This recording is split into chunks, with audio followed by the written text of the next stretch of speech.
sort of flip around, I guess, this idea that you're talking about, let's focus on the patients.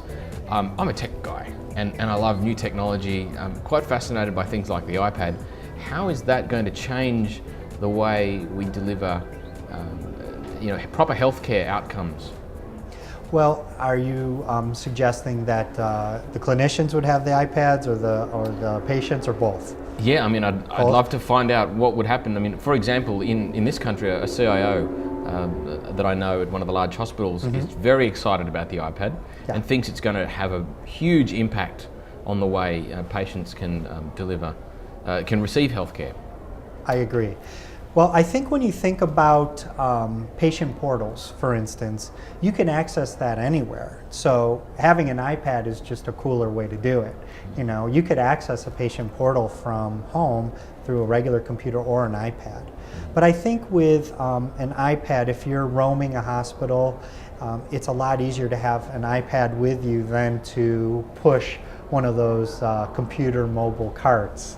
And so I just think it's nice, and I also think it's a good educational tool. So if you're a clinician and you're sitting down with a patient at a bedside, you can actually use it as an educational piece and show them the chart. You can show them maybe educational videos.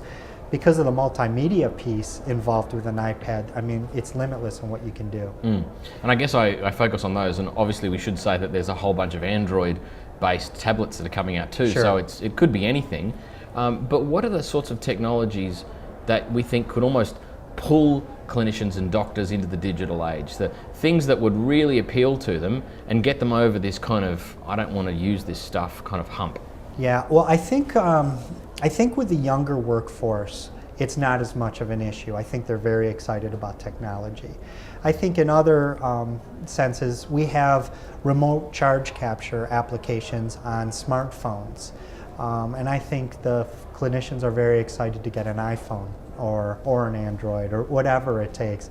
But when you're roaming a hospital and you need to capture all the services provided so you can charge for those services, it's kind of nice to have something that's convenient to use. It has a nice display, it's quick, it's easy, you just throw it in your pocket and you go, as opposed to having to park yourself in front of a computer in an office.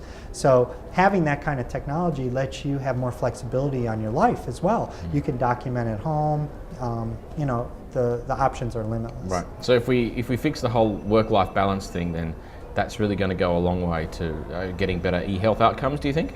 Yeah, I think that's one of the biggest value propositions for a physician is improving the work-life balance, because an electronic medical record system, as great as it is, it does involve some work, but to allow physicians to get what they need and to go home at a reasonable hour, I think that's the secret sauce right there.